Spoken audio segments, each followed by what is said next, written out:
1280 studios in San Luis Obispo. It's time. It is Living the Run.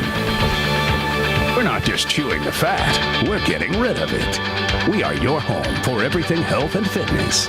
Living the Run is being brought to you by Puma Aquatics, Standard Process Nutrition, Peak Performance Massage, and to the chiropractic team at Slow Wellness Center. Here are your hosts for Living the Run, Rex Stevens and Paul Tarek.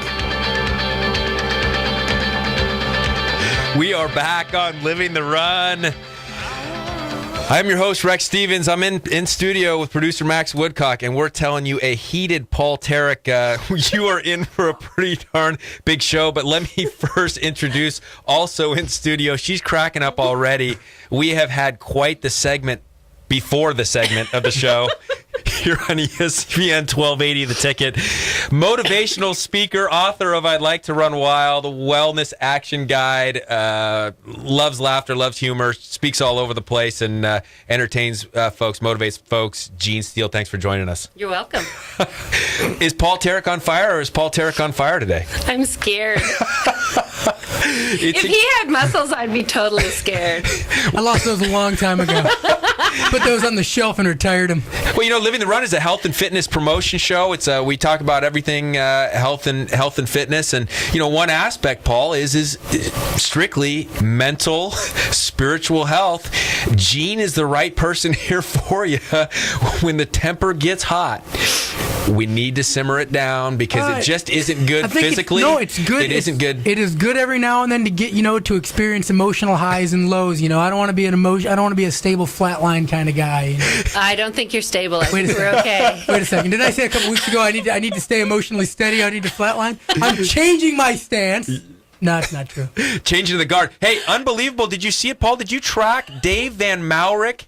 This couple days ago, he came on the show last week, 20-mile attempt in the water from Catalina Island to the mainland. He swam, started at midnight, ended up just after noon. It sounded like the boat crew was in worse shape than him. The water was pretty rough out there. They were getting pretty seasick. I followed along. Dave did unbelievable stuff. Talk about a cool Living the Run story.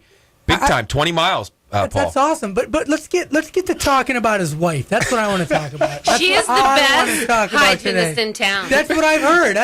Great for the swimming aspect of things and terrific. Yeah, but whatever. But let's get on to the meat and potatoes. yeah, I heard. Yeah, don't waste the time talking about Dave. 20 miles, big deal. But his wife is a hygienist. She knows how to clean teeth. Great. If your boat sinks, you can float to shore. But this woman can save your teeth and allow you to eat for the rest of your life. That's huge. That's huge. Lifetime. Huge. Lifetime. Folks, this Living the Run show is gone awry quickly. Dave, unbelievable job. I hope we didn't just lose you as a guest in studio a couple weeks from now. The hope is that you can come in, talk a little bit of that team stuff, because we had Dean Karnazes on last week. If you guys missed Dean Karnazes, ultra marathon man, author of 3 books, we got the podcast online. It's getting a lot of hits, and Dean's known all over the world. And again, a guy that pushes that upper limit of things. We were talking about Olympics before the show started, Paul. Interesting to listen to a marathon coach, who talked about, he was asked in an interview, he was asked, hey, what makes an exceptional marathoner? And he said, someone who has a great willingness to experience pain. What do you think about that coming through? I mean, look at what these guys are doing. You're talking about Dean Karnazes said first 50 miles physical, last 50 mental. Obviously, that same thing with Dave. I mean, he would say that some of it's physical, but he's not in the pool training for 20 miles. So obviously, there's a huge mental aspect to this. What have you seen? Any good mental stories there in the Olympics? There's an incredible mental aspect to it, like you said, just to get you that far. But when they're actually running, I mean, I think those guys, I can't remember the mile time, but I want to say they finished in like the 6-minute mile range or something like that. 20 some miles later, and then to be able to push your body it was easy for me to, I got one more lap, or I got like a half a lap to go. These guys do it for only 7 more miles or 8 more miles when they start their kick. So not only is it the mental aspect of getting to that point, but the physical aspect of my body is totally broken down. I want to stop and sit down, and then now the competition starts. I mean, that is incredible. Yeah, this mental aspect of thing is pretty big. And Gene, you got on the front of your website, happypeoplewin.com. We talked a lot about with participants, we're trying to get people out and moving. One of the big themes over the last couple months is set something up on your calendar to participate. There has been this kind of talk, and I know there's been talk around the Dean Karnazes world is that he doesn't win every race. And I know that some of the people that are winning have, there's been some sense of jealousy, etc. But there's also that sense of completion. So we talk about compete versus complete. What do you mean by happy people win? That was the most bizarre segue. What the heck? I mean, really, happy people win. Is that okay? Again, I'm with you.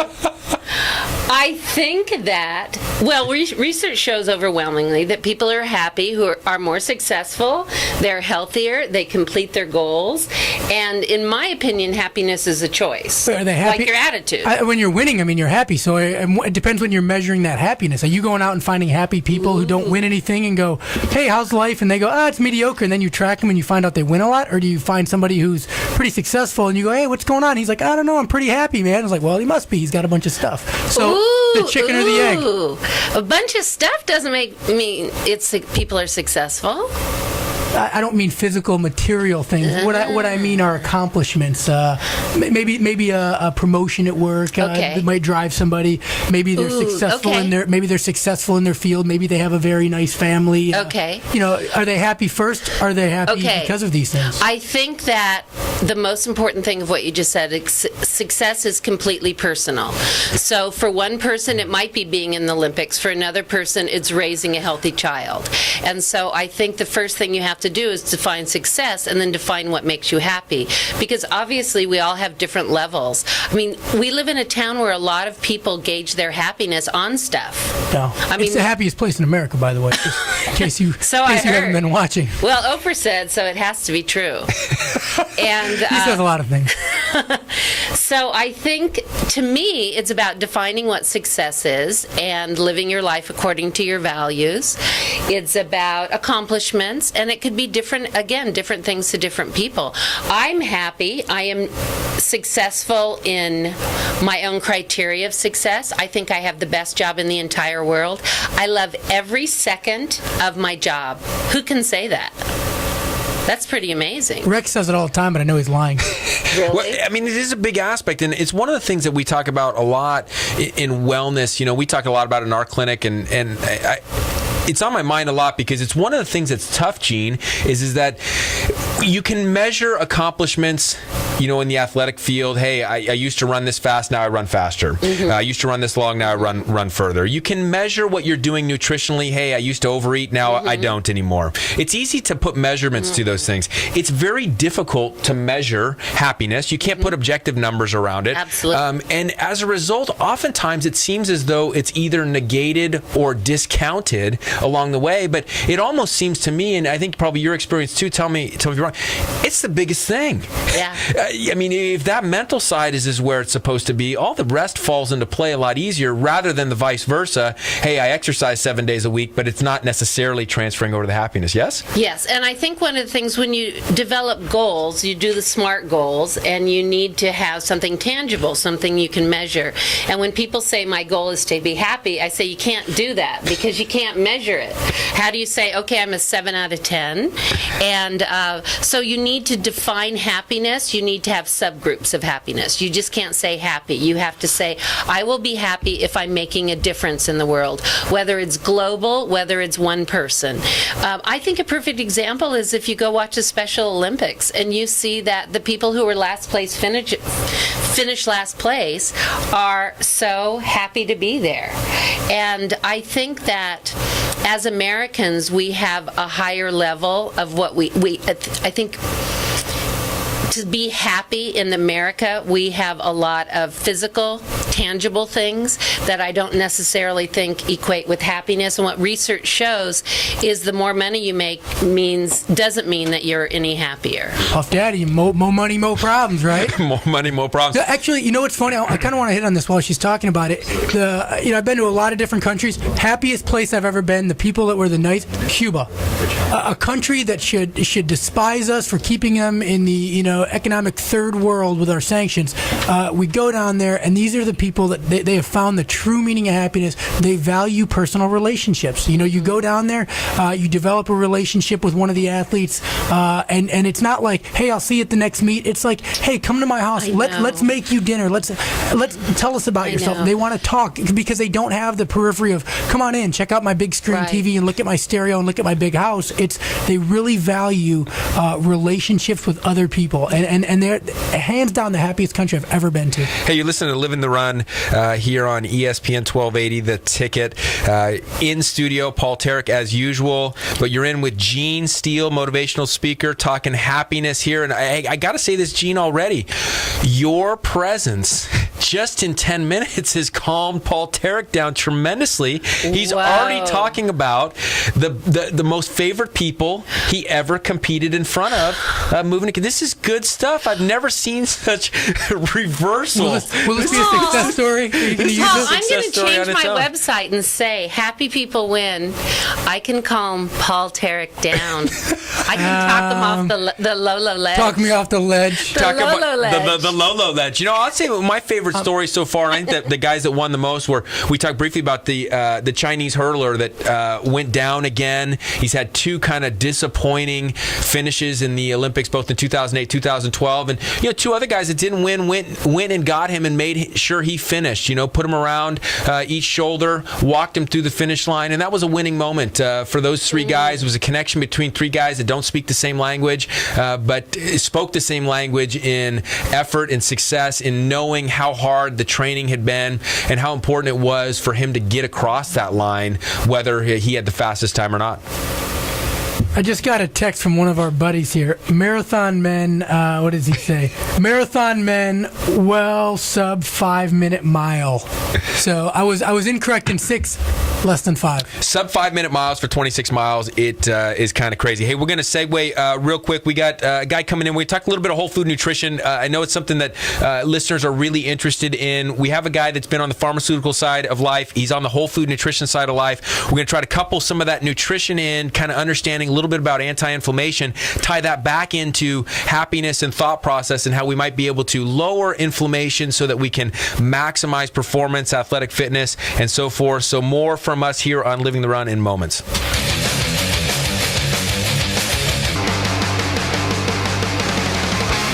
We're back with Living the Run. Welcome back to Living the Run. If only you saw what went on in the studio during the breaks.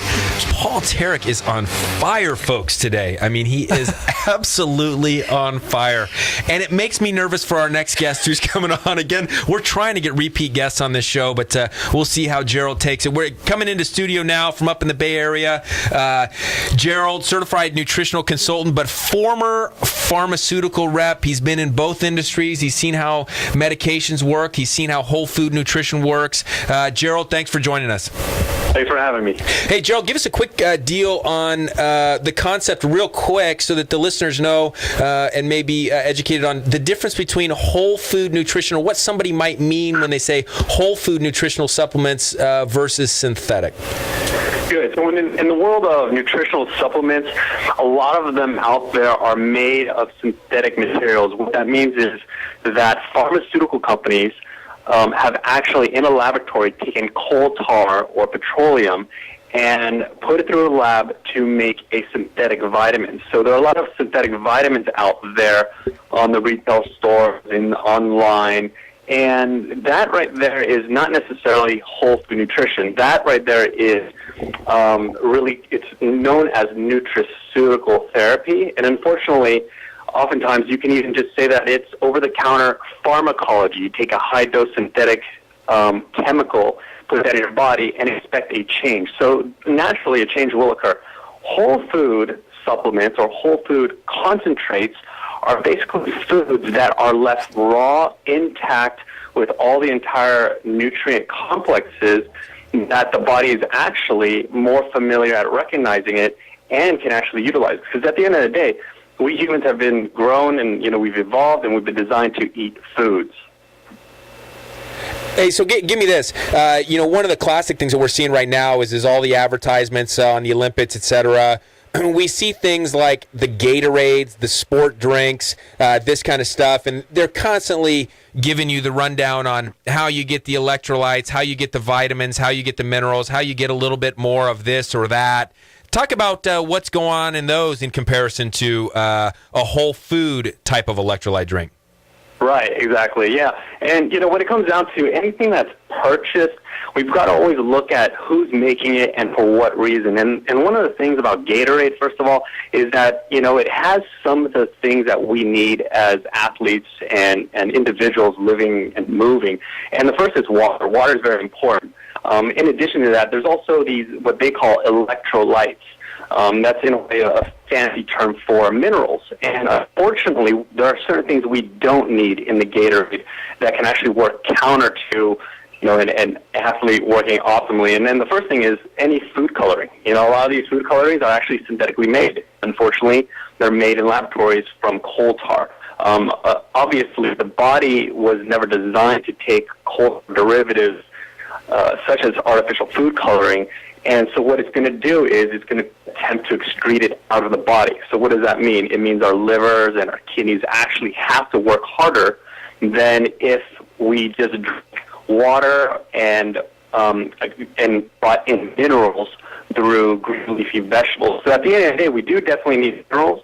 We definitely do need water as a transport medium to carry these minerals into our tissues, especially the muscles, so that we don't have, the achy muscles or muscle cramps through a particular event like a marathon and such. I think a big question, at least that I heard and I had myself, was Gatorade was always a thing that was suggested to us, but the question the question I had, I guess, was, do we really need that much sugar in the drink we have? Do we just need the water and the minerals and the sugar only if we don't have enough readily available carbohydrates? Yeah, and that's what I've heard too. As I was growing up and watching all these sports commercials every Sunday, watching football, baseball, and the reason why the sugar is in there is to make the beverage palatable. And so that's the first and foremost reason why it's there. Whether we need sugar for actual endurance and performance, we can make energy obviously from fats, proteins, and we don't necessarily want to have a refined source of sugar in the bodies at high concentrations at any given point too, because that can actually contribute to the development of inflammation. Just having refined foods in the body is something that's foreign. It's a foreign concept. But when we have whole foods where, if we were to consume vegetables with the minerals intact with other nutrients, that is what our body's always been able to recognize. And unfortunately, coming from the pharmaceutical sales industry, a lot of us, and as well as many of the consumers, have been, in a way, misinformed that we need, high dosages of certain chemicals that could eventually be toxic to the body long term, or in order to suppress particular symptoms, or in fact, a particular symptom could be the result of a malnourishment or a deficiency in certain foods. Well, I know one of the things that was suggested to us when we were competing was Pedialyte, just because it was naturally a low sugar drink. It had all the minerals and it had the water you need, but it didn't have as much sugar, so therefore you didn't get that spike and crash while you were competing. Right. And at the end of the day, when coming from a very extreme perspective of where I was convincing medical doctors to teach their patients to take in chemicals, to now where I'm highly encouraging the consumption of only whole foods for a source of nourishment and healing and medicine in a way. The whole thing in the middle in terms of what liquids should we be drinking. At the end of the day, it should just be water, such as spring sparkling water, filtered water, even you can think of raw unpasteurized milk. These types of liquids are actually, at the end of the day, what nature has provided us and are really sustaining, nourishing liquids.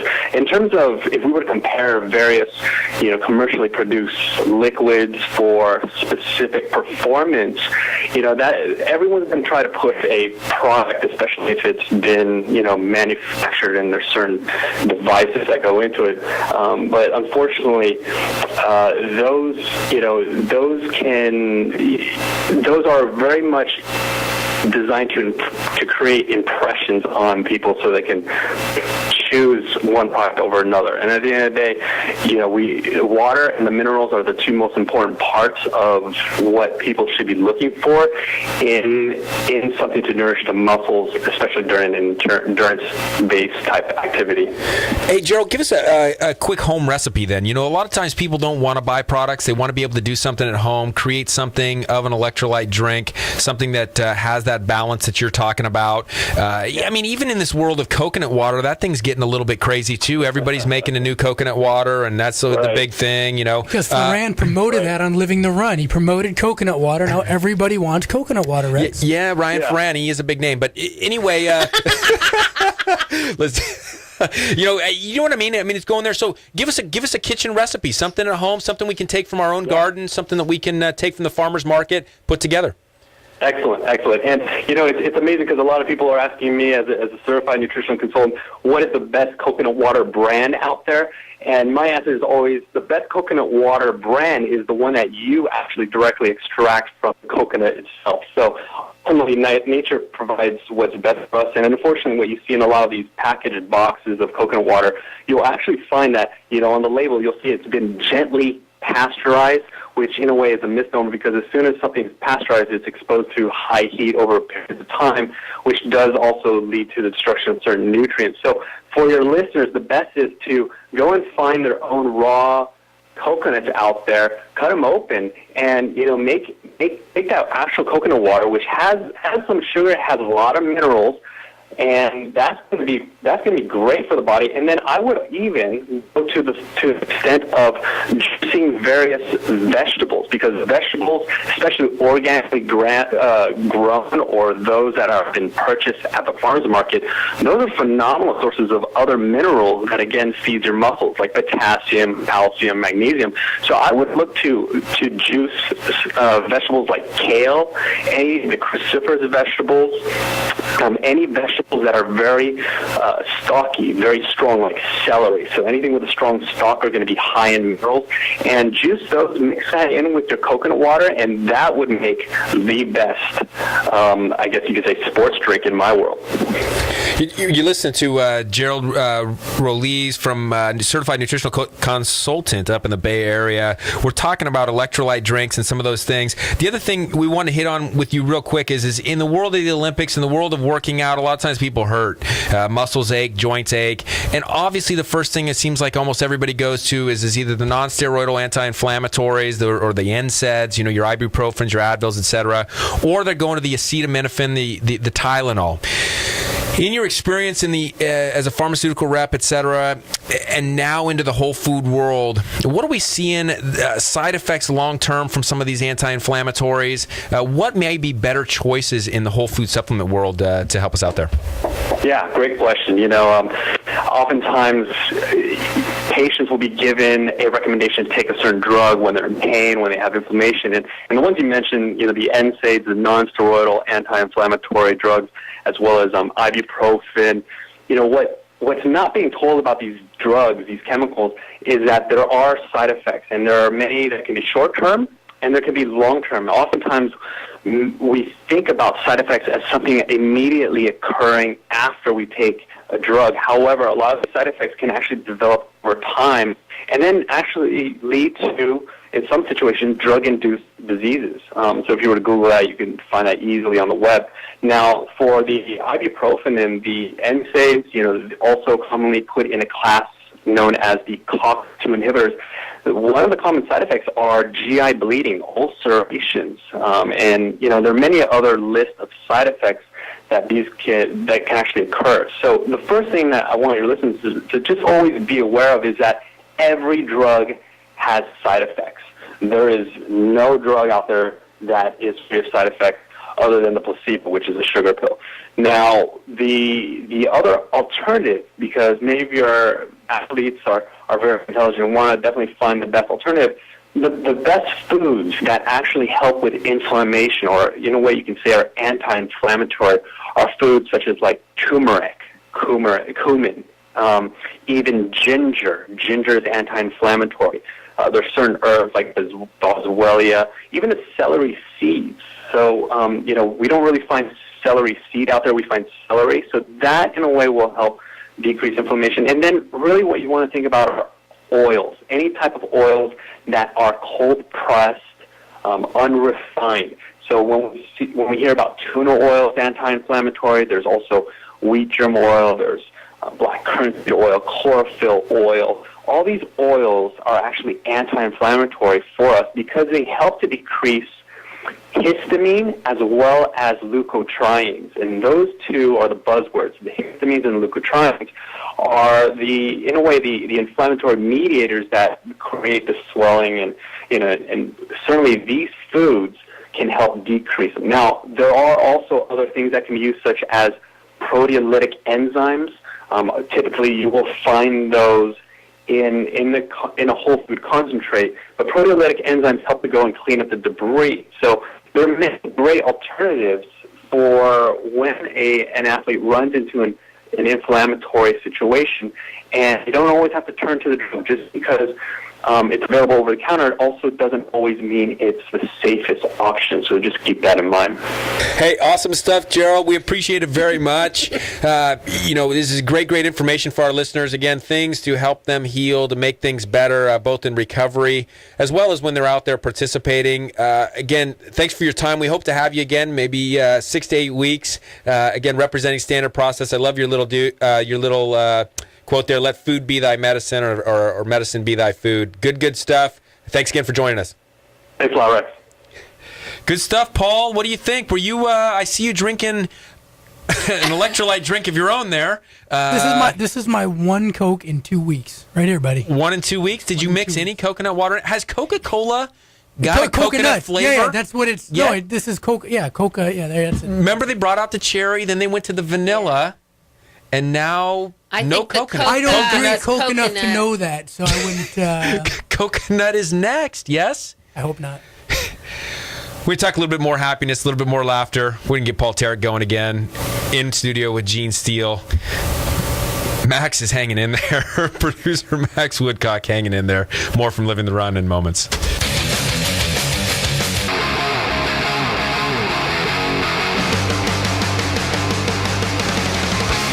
We're back with Living the Run. Welcome back here on Living the Run. Good stuff from Gerald. Told you to get out in that garden. Go climb that coconut tree, Paul Tarek. Knock down a coconut, maybe take one of your javelins, spear that thing, and get some true coconut water out of there rather than drink out of one of those cans or boxes. You honestly will. I'm sorry, it's too funny. I can picture my neighbor calling the cops because I'm out there trying to throw a javelin at a coconut in my front yard. And the cop shows up, and I'm like, wait, what? What do you want? What's the problem? That'd be better than you trying to throw the discus at it. That could be troubling. Good laughter, though, Paul. In studio with Gene Steele, the laughter guru. Gene, can I ask you this? You hear people all the time say, I think I'm going to write a book. I want to write a book. Mm-hmm. I got a book going. Yeah. You got a book going. You actually did write a book called I'd Like to Run Wild. How long did it take you from the time that you started to think about doing a book to actually putting it together and making a copy like this? Okay. Can I tell you the story of the book? I'd love the story of the book. Okay, it's great. You might get a tear, Paul. I highly doubt it, but maybe. You're kind of sensitive. You might like it. Hey, and real quick, people can find this book on happypeoplewin.com. Happypeoplewin.com. I also have a Facebook page, Happy People Win. Happy People Win on Facebook, happypeoplewin.com. We will post it on livingtherun.com. If it's true that happy people win, I bet the loony bin is full of winners. Just full of winners. It is Champions. full of winners. And I think that's the technical term, loony bin, Paul. Mr. PC. It is. He's been PC all night long. Tell us about the book. Okay, I was working actually doing a training for some nurses at a home health care agency, and they had a client who was a woman who they were giving hospice care to, who was dying. She was in her 80s, and she was unable to walk or talk. So they would communicate with her by writing on a clipboard every day, "How do you feel?" and she would respond. And one day they wrote, "How do you feel?" and she responded with, "I'd like to run wild." And it really hit me because I think so many of us are too busy or too sophisticated, or we need to wait till we retire to really have fun. And I had an idea to write a book, and it actually is from my keynotes. I do a lot of keynotes nationally, and I talk about gratitude and reducing stress and living a happier life. So when I heard that, I'd like to run wild, I thought, perfect name for my book. And after that, it just flowed. It was easy. And it's a workbook, so that when people look at the chapter on laughter and learn more about it, then they can write down the things that make them laugh. Because you need to have that kind of ready, that you're having a bad day, that you have 5 things you know you can do to be in a better mood. Obviously, stress is high in the United States. Different things bring up different stressors for everyone. You mentioned nurses, classic group that gets stressed or taken on a lot from patients. There's a lot of things that they see that they probably wish they didn't see. But when you talk about going and keynoting for people, is there a group too small for you? Is there a certain group that you're going after? Or is it kind of globally that we need to inspire as many groups as possible, and you'll go speak just about anywhere? Yeah. Actually, I don't do one-on-one, but I do a lot of training. I do a lot. You may start with Paul Terrico after this show. He may be your first client. You know, I'm not a therapist, and I think that's what really Paul needs more than someone like me. Max and I would agree. Okay.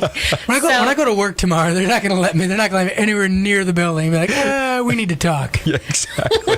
I do trainings for you guys. Oh, nice. A lot. Yeah. But it is interesting because I train for all different kinds of groups. I just spoke last weekend to a group who got together. They do eventing, 3-day eventing for horses, and, well, I guess for riders and horses. And so I talked to them about competitive stress and how to do everything from diaphragmatically breathe to visualization. I talk to a lot with education, with vets. I do a lot with healthcare.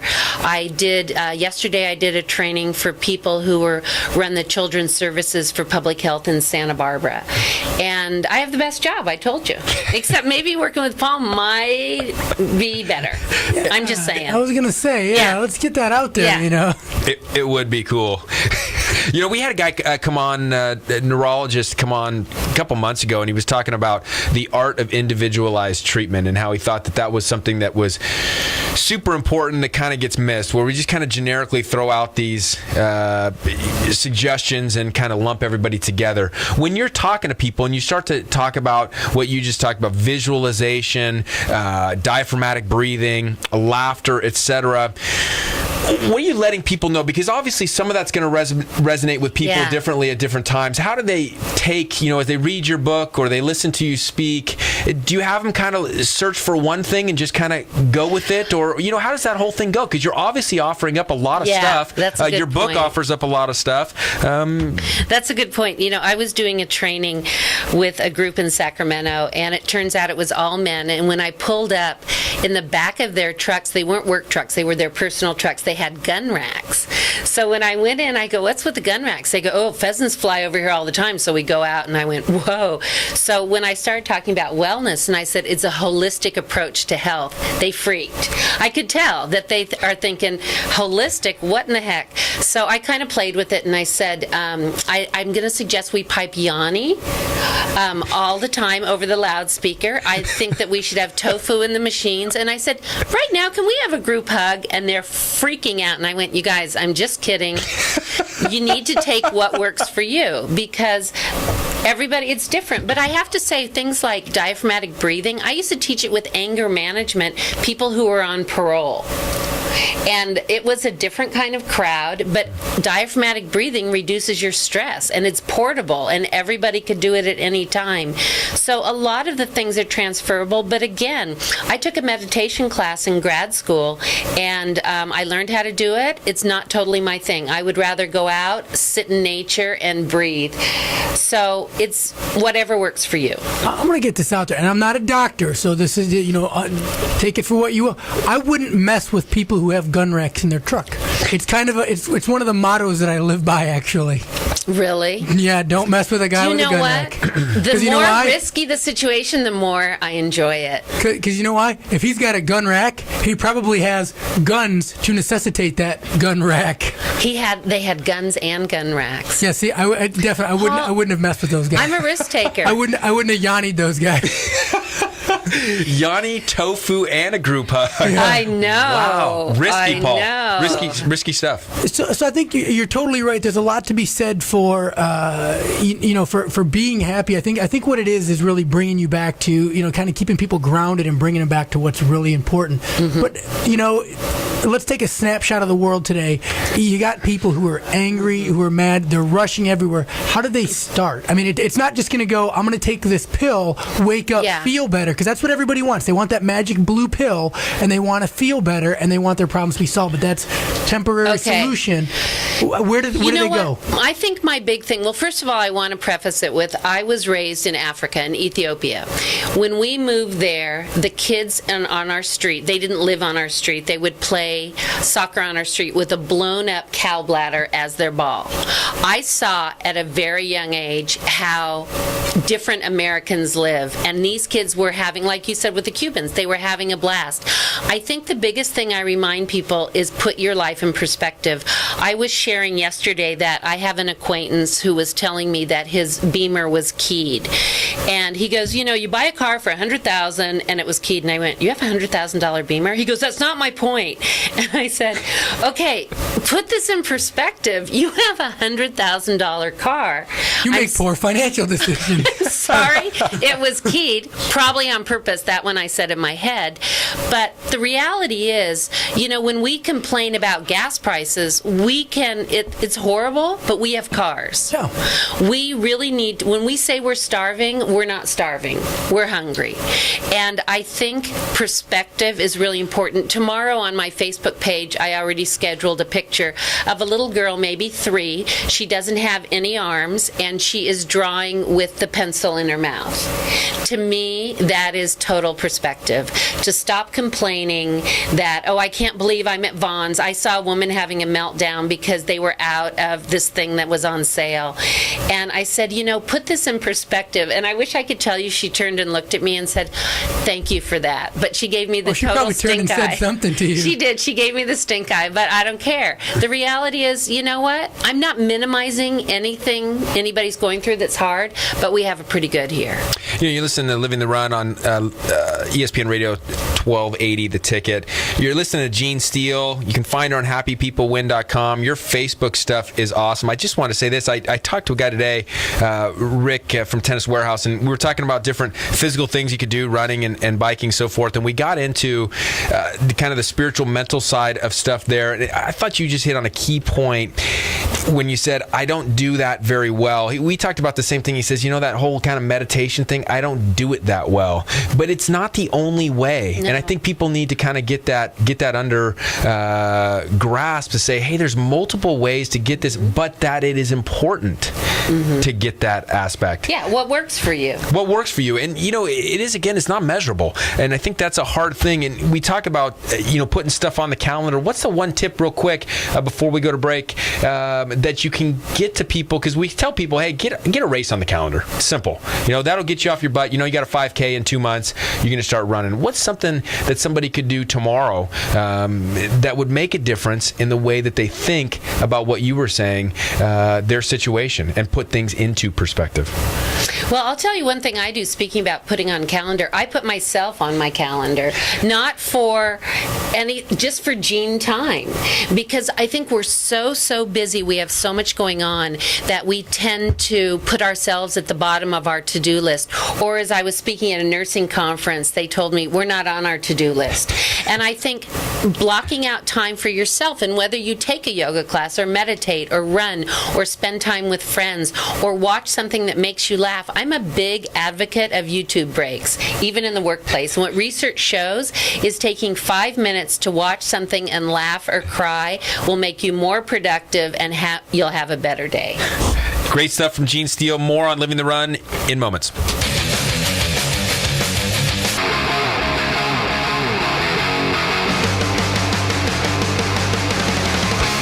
We're back with Living the Run.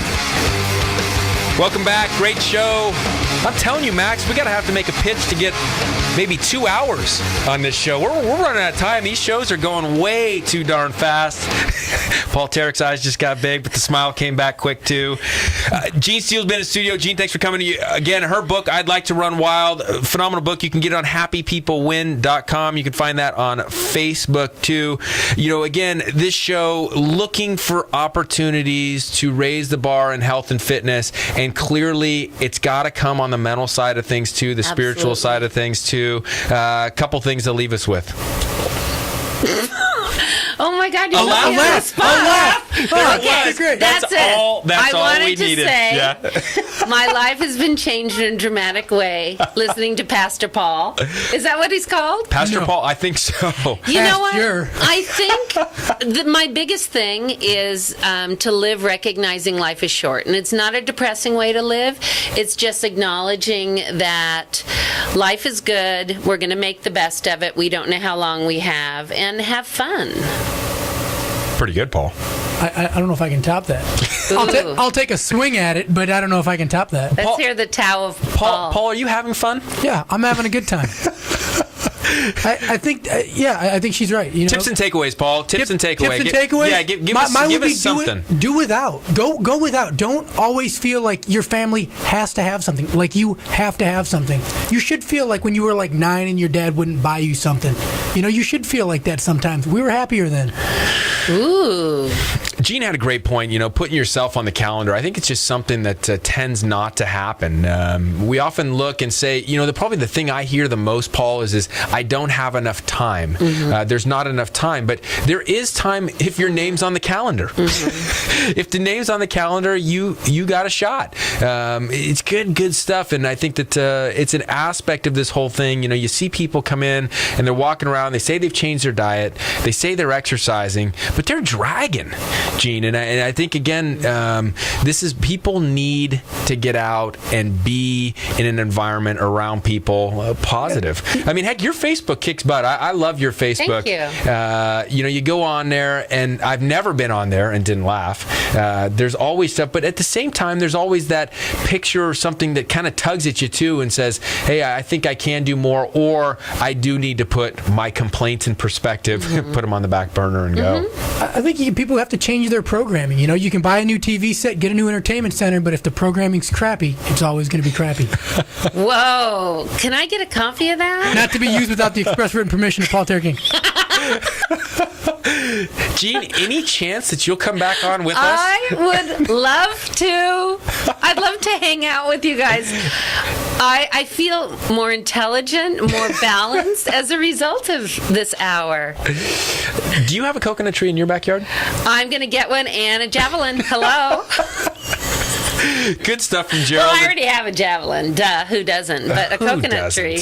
Who doesn't have a javelin? And who doesn't have a bag full of pole vault poles as well? Maybe you could just pole vault up to the top, Paul. Ooh. True story. I sold my pole vault poles. It was a sad day for me. It really was. It was a sad day. Did somebody on Craigslist pick those up? No, not on Craigslist.